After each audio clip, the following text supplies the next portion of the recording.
All right, everybody, and we are back here, not live, for the Truth Wanted bonus content. I'm here with my guest on tonight's episode, Nikki Beat the Cult slash Skeptic Nikki slash Nikki. And joining us Okay. is a backup host tonight. Hello, it is Kelly. Yeah, Hi, boy. What's going on, Kelly? How you doing? You're joining us for the first time tonight. I'm doing great. I'm really honored to be between the two of you. So Get out of here. Get out of here, yeah, Kelly. yeah, Come yeah. on. Well, Kelly, I am glad that you're here. Nikki, of course, I'm glad that you're here as well because we are going Thank to you. get to our special bonus content right now. If you're watching this, you probably have donated on patreon.com or have contributed to the ACA in some other way, and this is a reward to you. And we want to thank you for that. But for now, we are going to go ahead and take this call. We are talking to Keith, who is calling in from the good old USA. Keith, you're live, not live, actually. You're on recording for Truth Wanted. What's going on? How you doing, Dan? Hi, Nikki. I didn't catch the other man's name. This is Kelly. Kelly. Kelly is joining us as well. Kelly, Nikki, and Dan. That's right. You got it, Keith. Right? Mm-hmm. Yeah. Well, How can we help you, Keith? First time I tuned into you guys. First time? This is a first time episode and you Sure. called in? That's awesome. Sweet. Yeah, I was an atheist for 35 years of my life, and 16 years ago became a Christian. And so I'm kind of on the reverse course of you guys. It seems like you guys grew up Christians and became atheists, and I was the opposite. That's right. That's right. Mhm. We've had a lot of Christians call in tonight, and that's Now, awesome. We enjoy those conversations, as you can tell. Go ahead, Keith. I'm interrupting you. That's okay. I was listening to the many calls, and I remember a dozen things I wanted to touch on, but you guys kept moving around from subject so quickly. I gotcha. I gotcha. One of them was interesting to me was you guys seem to have an opposition to stoning as what means of death. Is that fair to state? Yes, I would. Does the panel agree? None of us are fans of stoning. I think. Generally, I'm like, not Yeah. a fan of the death penalty. Period. So Yeah, I don't think any of us are death penalty people either, but stoning in for particular. me, I'd have to hear the Sorry, specific. Keith, go ahead. We couldn't hear you. Oh, sorry. My follow-up question was what Kelly just asked. Is that an opposition to the death penalty you have in general, or just stoning as a means of death penalty? no, For me, it depends. Go I mean, ahead. well, for me personally, it depends. I'm generally in opposition to the death penalty, but I don't know in all possible situations where it might be necessary. But Hmm. for me, generally, yeah. Kelly, what do you think? I am definitely in opposition to the death penalty. I Hmm. always think back to that line from Gandalf in the Lord of the Rings. You know, you can't give people life that deserve it, so don't be so quick to deal out death as well. Definitely Yeah, would be quick. Yeah. I'm also against the death penalty. I was against it when I was a Christian, and I'm the same way now. And it's actually for the exact same reason, which is, if you believe that Jesus Christ did die for people's sins, then you should have a belief in the redemption of all human beings. And if Mm, that's the case, then the death penalty really doesn't make sense, right? that's a good point. Especially if you're a Christian, in my point of view, right? Because you believe that somebody did die for sins and that redemption is possible. That is what Jesus did. Or we thought redemption was possible for people that believed in him. And so even folks who have done horrendous, or outrageous things, look at the Apostle Paul, for the example, is what many Christians go to. He was still able to turn his life around and become a Christian. And so I don't see why that wouldn't be the case. Now, as a secular person, obviously, I don't think Christianity is the be all end all for morality. Mm, But I don't believe that a state that endorses the death penalty is one that does it for good reasons. I believe in not a punitive system of justice, but rather a restorative one. Even if we don't have the medical technology, for example, to help those who might not be able to commit crimes again, for example, I still don't think that the death penalty is the best way to go with that. But anyway, that's my long take compared to the relatively short other two people, because I'm just wordy like that. Anyway, Keith, go ahead. Well, you covered a lot of points, so I'm going to try to remember everything you said. I'm not writing things down. Sure. I probably should start doing that. Sure, of course. One of the things you said that and I'm trying to steel man you so I don't misrepresent you, but I appreciate the that. first thing you said is that the death penalty for Christians doesn't make sense because of the redemption of Jesus Christ and what he offers through redemption. My answer as a Christian is, the Bible teaches that there is redemption through Jesus Christ, and Jeffrey Dahmer, as an example, could be in heaven if he came to know Jesus Christ, but the Bible also teaches that there is a punishment on earth, a consequence of sin, which could lead to death. The Bible also teaches that as Christians, we are to follow the government's laws and regulations where we live and respect those laws and regulations. And if a society does have a death penalty and decides to put Jeffrey Dahmer to death, then that, in my mind, is very just and exactly what we're supposed to believe as Christians. And then whether or not he has a relationship with Jesus is something that's up to Jeffrey Dahmer, not any judicial system. And secondly, I think you said, my second point to that would be, I'm sure you would agree that Jeffrey Dahmer shouldn't be a part of society. So knowing that he did what he did, we should at least lock him up in a jail cell, right? Okay, yeah. So I'll respond because I think you're immediately responding to my points, and then I want to let the rest of the panel talk about it. So I'll approach the second point. Yes, I mean, if we're talking about personal political opinions here, yeah, I do believe that someone like Jeffrey Dahmer should be restricted from the regular means of society, right? But only because, again, we lack the medical technology to help somebody like Jeffrey Dahmer, right? It's not because I think that they're a sinner. It's because I think that mentally there's something wrong with them, and that if therapy can work for some people, then that should work for some people, which it does. For some people, it's medication. For other people, it's again, technology that we don't have yet, right? We can't cure psychopaths. We don't have that yet, but we have been able to do numerous other things with other kinds of diseases, right? So I still think that the most humane decision is to keep them alive, not necessarily to kill them. I don't think that's the state's responsibility. If anything, I think the state is a reflection of the people that live in it. And one of the values that I hold is, again, that in order to be humane is to keep someone alive, not to kill them. Especially if they work under duress, under circumstances that any of us would if we suffer from the same kinds of mental illnesses that people who kill people do have. But let's be real, a lot of it is mental illness. It's not always conscious decision making. So that's that point. Other point, you mentioned that death might be the penalty for sin, but that's a human punishment, right? Like when people talk about death as penalty for sin in the Christian context, they're usually talking about it theologically, right? They're saying, like we talked about this on the show, death is the result of God's punishment. It's what we deserve and under God's eyes. But like, what does that mean for humans, right? Because unless we live in a theocracy, as you mentioned, right, like humans do control the state, and different states are going to have different rules. So at that point, if you're saying, well, it's up to the states, I mean, that's just kind of subjectivism at that point, right? That's just like humans making the decision. So like, I don't understand why that should be just because a group of humans in one country say that this should happen, and a group of humans in another country say it shouldn't. I just think that's subjectivism. I don't know. So you're conflating. I don't know. I don't want to say conflating because that's a loaded term. It seems like I'm being combative here, but you're kind of aligning sin in the spiritual sense, theological sense, with the human justice system. When I say sin could potentially lead to death, I am speaking from a theological position, but also when the Bible speaks of the consequences of sin, it also alludes to the punishment of crimes committed on earth. So whereas you might have a man who commits a murder, for example, but never gets caught by the authorities, okay, he's never punished for his crime because he's never captured, he could give his life to Christ. He could become a pastor. He could save a bunch of people, save their souls and have a theological experience, and all those things could happen.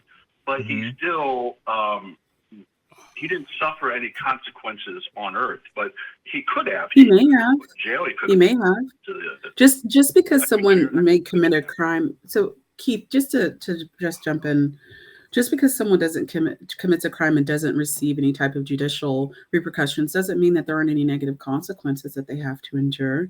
He may have that guilt from that. Agree with you. He might be shunned by the people that know he committed that crime. Family and friends. No, there's a million consequences for what I call sin which, sin can, sin in a Christian theological perspective is really a transgression of God's law, right? But for me, Right. Keith, when I say sin, it could be me doing any number of things that are sinful in the eyes of God. So, you might not think telling a lie is sinful, right? As a matter of fact, most atheists don't even acknowledge sin exists. Okay, let's just start there. Yes. I would say But that. Yeah, I don't in agree with a that. Christian perspective, I never believed in sin as an atheist. I was an atheist for 35 years, and sin never occurred to me. Okay, as Because it's Christian, tied to the religion. Yeah, I mean, you can have things that the religion considers a sin that would also be immoral and against the law, but to call it sin is to make it part of a religion. right. How can you believe in a transgression against God if you don't believe in God? Right. So like that's why atheists don't believe in sin. It's not that we don't think that things are bad or good. It's just that we don't have my justice isn't related to the whims of sin. I would say you don't acknowledge sin. I wouldn't say you don't believe in it. I would say no, I don't believe in sin. Because I don't believe in your divinity, so I can't believe in your sin. I don't believe in sin. You can use different terms, but like if you believe that people can't or don't believe in things, then we don't believe in sin, right? Like I think categorically. And can I mention one other thing? I understand your position. I used to hold the same position. Yeah. It was, when I grew up as a youngster, I was agnostic. It wasn't until I got older I became more of a stringent atheist and then what led me to Christianity was what scientists, I wouldn't say science, I would say what scientists were trying to convince me of wasn't making any sense in a lot of ways. And I thought to myself, why are they pushing this so hard? If there's so many areas that just don't make sense to me, why are they pushing this so hard? Well, let's talk about that. Became to me. Let's talk about that. What didn't make sense to you? Oh, there's a ton of things that don't make sense to me. I don't believe in any. When I look at the evolution of man, Darwinian evolution, I'm not talking necessarily about. There's no. Please don't say Darwinian evolution. There's just evolution. There's no such thing as Darwinian evolution. No, that's not true. Dan, yes, it is. Dan, no, yes, no, it is. No. There's evolution. I will not. All right, I'll drop it. I will not deny adaptation. Hello? Okay. Yeah, no, we're listening. Yeah, you believe that adaptations do exist, but you don't believe that they happen on a macro scale, right? So when you say evolution includes adaptation, includes natural selection, includes the concept that an ancient ancestor of humans was apes, and we came down from the savannah, from the trees, and walked upright, all those things, you tie it all together, and then you say, well, if you don't believe in everything, well, then you just deny evolution. But that's not true. I have a question. All around me, I acknowledge adaptation. Did you become a Christian because you didn't understand evolution? No, I think I've got a pretty good grasp of evolution. Okay, so why did you become a Christian after being an atheist for so long? Yeah, like Nikki's point, right? Well, like you can believe in evolution and still be a Christian, right? So like what does that have to do with your Christianity? No. Yeah, actually you can. There are a lot of people. I have a very good friend who is a Christian and does believe in evolution. And evolution is also accepted by the Catholic Church and other churches. Yeah, so here's the problem. So evolution's irrelevant. Terms because you guys are saying, I don't know who's talking. Go ahead, guys. There's a little bit of a delay, Keith. Don't worry about it. Go ahead. Yeah, it's hard because I don't know who I'm talking to, and I just hear voices come in at different times, and it's like I can't figure out who's talking. But it's kind of hard without a picture, I guess. If I had a picture, I'd be able to see who's talking. But when you guys say evolution and you're including adaptation, all these different things, and then you say, well, Christians believe in evolution.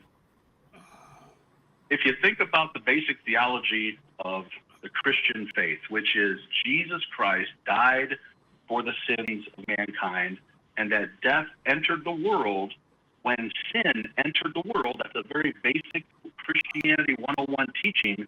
You can't then believe in evolution, because then you might as well take the So- Bible and throw it in the trash. Keith, Because this might surprise you. that Keith, death, this dying, I don't mean to interrupt you, but this might surprise you. I actually 100% agree with you. I actually think, theologically speaking, it only makes sense if you interpret the Bible as like a 6,000-year-old Earth. I actually think that makes sense. But the fact is, right, we're just talking about as a statistical fact, there are people who identify as Christians and also believe in evolution. It doesn't have to make sense, right? It doesn't have to be logical, but we are just pointing out, right? There are people who use the label of Christian for themselves and also find a way to make it work, theologically speaking. I mean, you can't, Could it you can't, could it possibly Yeah, be that there's- evolution is a, could it possibly be that evolution is a tool in God's toolbox? yeah, I mean, there's different interpretations there. But point is, Exactly. Keith, I mean, look, I mean, like, I feel like we're getting sidetracked. I want to go back to something too, Dan. Okay, go ahead, Keith. Go ahead. I want to say something here, because you said Christians identify, or people who identify as Christians. There are people called Mormons who Yes. identify as Christians, and they believe that Jesus is a brother of Satan. Yes. That's not true. That's not the Christian faith. They can call themselves anything they want, but that doesn't Keith. make them a Christian, and you can't lock them into the Christian group. Hey, Keith. Oh, actually, no, Keith. This is Nikki. Yes, we can, and here's why. Because the Christian concept is not monolithic. There are as many Christian ideas as there are Christians, and Mormons would say that you're wrong as well, and so would Jehovah's Witnesses. If you celebrate any type of holiday, they would all say you're wrong. So right now, we just have a bunch of Christians pointing at each other, saying the others are wrong. What I'm curious about is why after. Okay, well, if I put I guarantee you that, because I was actually picked up my brother. He's a Christian. I don't identify as a Jehovah's Witness. No, my point is, I know you don't, but my point is that they would say you are wrong in your concepts, just as you're saying they are wrong. My point is, we just now have a lot of Christians pointing at each other, and I would like to ask you why, after 35 years, you became a Christian. I'm assuming it didn't have anything to do with evolution, so I just wanted to kind of get back on track to that conversation. Well, my experience is very subjective. It was my experience. I wouldn't expect that my conversion story would have any impact on any of you. Okay, that's fair. My search for the truth. Go ahead. No, we expressly want to know what convinced you. It doesn't have to be convincing to us. If you Yeah. had a personal experience and that's what's convincing to you, like that's what we're interested in knowing, right? We want to know why you come to that belief. Yeah, so it started with, living in the atheist mindset, the naturalistic worldview, and kind of starting to contemplate the idea of, is everything I see around me in nature, is it all just random? Is a symbiotic relationship between two creatures that rely on each other for survival? How did they evolve independently, but then become symbiotic to where they rely on one another? There's, migration in animals. How does an animal know to migrate 3,000 miles at a certain point in its life? All these types of things that I see in nature. And then when you get down to the world of the microscopic world, and you just see the further you go microscopically, the more you see just little microscopic engines moving and things. And it's just an incredible thing to see the Keith, world. And can I interject? No, hold on. Keith, this is Nikki. I just want to ask a quick question. I know where you're going with this, and I can answer a lot of the questions that you're actually posing, but I just wanted to interject and ask, just because you don't understand how those things might work, does that mean God exists? Because we have people who do understand those things and can explain them. And who also believe in a God. Yes. Let me give you an example. Let me give you an example. So when you look up the reason why humans, originally decided that, or natural selection decided that it was going to convince an ape to walk upright. What was that what was that mechanism? Why was that? You're going to get several different answers scientifically. They're going to say one theory that's been now debunked, I guess, by science is that the apes came down out of the trees in the savannah. The grass was really tall, so they had to stand up to spot the lions. Yeah. A very recent article that was just published said no, they're trying to burn. It's about calorie burning. They save more calories when they walk upright. Another version is, well, they have to carry their babies and their tools, so they had to walk upright. So when you look back through not the science, but the interpretation of the science and the stories that are just made up, like if you look at an image of Lucy, the skeleton that was. Keith, can I stop you for a second, because you said something really important right there. When you said these stories that are just made up. How do we know that what you're telling us is in the Bible isn't just a story that was made up? How can we know that? Well, I can diverge into that subject, but that's an entirely different subject. Well, my point is that you're talking about science, right? Where you can use some deductive reasoning, we can look at evidence, and of course, nobody was there. There's going to be different hypotheses about why this happened, right? And maybe one day we will know the correct answer, right? But because we don't know that answer doesn't mean that God did it. And what it seems to me is that you're arguing using the argument of incredulity. I don't know how this happened. I don't understand science, so therefore it had to be God. This is Kelly speaking. Do you know? Can you respond to that?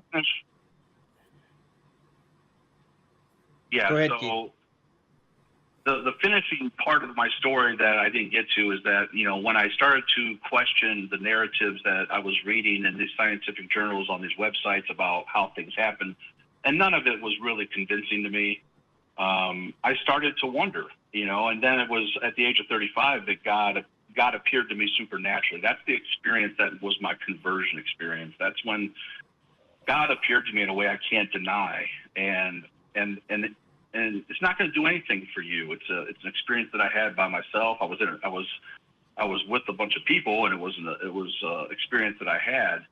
But once I had that experience, God revealed Himself that He was real to me, and that Jesus is real. And so that changed the course of my life to where once I had that experience, I started to study apologetics and started to read through the Bible and try to figure out if the Bible was really what all these, people have told me my entire life as an atheist. It was all fairy tales. It was all made up, and it was all this and that. And what I found was the exact opposite. The books in the Bible are just an incredible, incredible collection of books. And so it's been a journey of many, many years. It's not any necessarily one thing, but there was a supernatural event that really triggered my transformation to Christianity. Do you think if you didn't have that supernatural event, would that affect your belief in Christianity? In other words, if you had all the information that you have now, but you didn't have that supernatural event, would that lower your confidence in Christianity being true? I'm going to probably have to say yes, because I don't know why God would have revealed Himself to me if I just would have came to the same conclusion otherwise. I don't know why He would have revealed Himself to me. So, but He chose to, and because of that, my life has changed. So I'm going to assume no. The answer is I would not be at the same point. Do you? Okay, that's interesting. So just to follow up on that, do you believe that people can come to know that God is real through an intellectual assent, or does it have to be through personal experiences like the ones you just described? Well, no, I think God, the Bible teaches that man can see God all around him in nature. So I think, think about this. I mean, there were humans alive long before Bibles existed, right? Long before the Gospels were written, long before Jesus was on earth, there were people, okay? Yeah, and people, had relationships with God, got to know who God was long before any of that existed, long before the internet, long before Google. It was possible. So God says that, you could, if you see nature, you can see me. Now, And the Bible also teaches if you draw close to him, he will draw close to you. If you knock, the door will be open. So I think the more people seek God, the more he will reveal himself to them. Okay. So as far as answering the question of like intellectual assent, right? And by intellectual assent, again, I mean through non-supernatural experiences. I guess I wasn't super clear. Do you do think it's possible, or you don't think it's possible for someone to come to the belief? No, I think it's possible. Let me be clear with my answer, so I don't want to come off as I'm dodging or anything. But I believe, yes, you can intellectually ascend to a knowledge of God, which will then lead to an experience of God. I think you will. I don't think you'll intellectually know God your entire life without some form of experience of God. I think you will have an experience of God at some point. In other words, intellectual assent leads is an entailment. You have a supernatural experience, like it's part of that process. Yeah, I think it's evident, because if you look at not many scientists we would call theists, right? There are the large percentage of scientists would probably be agnostic in that realm, but there are scientists in all fields of study, including biology, physics, you name it, that do have a faith in God, do have a faith in Jesus. And so I'm certain all those people took, some sort of intellectual assent before they arrived where they arrived. I mean, they're people who have studied to become doctors and scientists. Let's look at the other side of the coin, right? So we've got the three of us that are talking to you. We've all studied the Bible to various degrees, right? We're all part of a Christian community. And some of us may have even say that we've had experiences that, I don't know if we'd say that they're supernatural, but perhaps they have the feeling of being something greater than ourselves, right? I think we could all say that we've had experiences to that degree, and yet we don't call ourselves Christians, right? I've experienced God. I've had those quote unquote gods, but it's just a heightened psychological state. Yeah. So Keith, like what in your worldview, how do you explain that phenomenon? Because are we just in denial of God, or is there something else going on? Well, Nikki kind of illuminated this a little bit earlier. People that are Christians are probably the worst thing that's ever happened to Christianity. We argue amongst ourselves. We're divided on many different verses of scripture. We're divided on attitudes. We're divided. The church itself is greatly divided amongst itself. And when someone from the outside looks to the inside of the church, what do they see? They see hypocrisy. They see people that can't get their act together. They see people that are having affairs in their wives. They see people that are doing all the things that they go on social media and complain about, right? Yeah. So there is the primary driver of why so many people are skeptical. And there's not really a lot, any one person can do about that. I mean, I can't change the world like that, but all I can encourage other Christians to do is to really just adhere to the faith and to keep their eyes on Jesus and live the best life they can, because, I may be the only form of Jesus that a person meets ever in their life. And if that person they meet is someone that they're repulsed and despised by, then what is that going to do for them to ever get to know who Jesus is? Now, that is a very delicate line to walk, because I also don't want to encourage people into lifestyles that I believe are sinful, that are going to put them on a pathway to destruction. I want to encourage them to get on a pathway to righteousness. So I'm going to have to be honest in my worldview, but I have to be gentle in my worldview. I understand. Keith, the crew is messaging me and telling me we got to wrap things up, because we have already did a long show today and we're going even longer right now. I want to thank you for calling and talking to us. I think your perspective is interesting. My only final comment on that would be, I think you're absolutely right in that there's definitely people that turn away from Christianity because of the hypocrisy in the church. There's no arguments there. I did. What I dispute, what I think you might find interesting, is that I think Christians can be the biggest hypocrites in the world, but that doesn't mean that Christianity isn't true, right? It could still be true. God could still be real. Jesus could still die for mankind, and Christians could still argue amongst themselves to be hypocrites. I think that at least the three of us, I think we can all find reasons why we wouldn't have a God belief or have a belief in Christianity that actually has nothing to do with the moral behavior of individual Christians. I think all of us could find reasons for that. But you know what? Next time, Keith, props to you for calling in on your very first time. I'd love for you to call in again so that we can continue this discussion. Does that sound like a good plan? Yeah, I mean, I would love to talk to you guys more. I prefer more Great. of a focused conversation where I can come in a little more prepared instead of having 14 different topics. Let's give me a good area of focus Sure. you want me to talk about, and I can come in with my best prepared arguments so that you guys aren't wasting time. Next time you call in, you talk about whatever, as long as the call screener says it's good, you can talk to us about what you wholeheartedly believe is true, and we will talk to you about. But for now, we're about 20 minutes into this call, and we've got to wrap up the show. So thank you so much, Keith, again Thank you, for Keith. calling in, and we'll talk to you again some other time. And that's going to be it for that call. Kelly, Nikki, thank you guys so much for joining me on the panel here. Thank you, Dan. Any final thoughts on that conversation before we wrap it up? One quick thing I made a note of it. It was in the beginning, and he was talking about how Christians had to obey the government. And it occurred to me that when that was written, it was our government was some royal person that you had to follow to the word. Yeah. And Caesar. that is not the government we have. No. Keith is the government. All three of us on this panel are the government. Allegedly. And the government is for us as people. Allegedly. Yeah, right. And the government is for people like us to change and make it the way we want. And if we don't want the death penalty, that's something that we can do That's as true.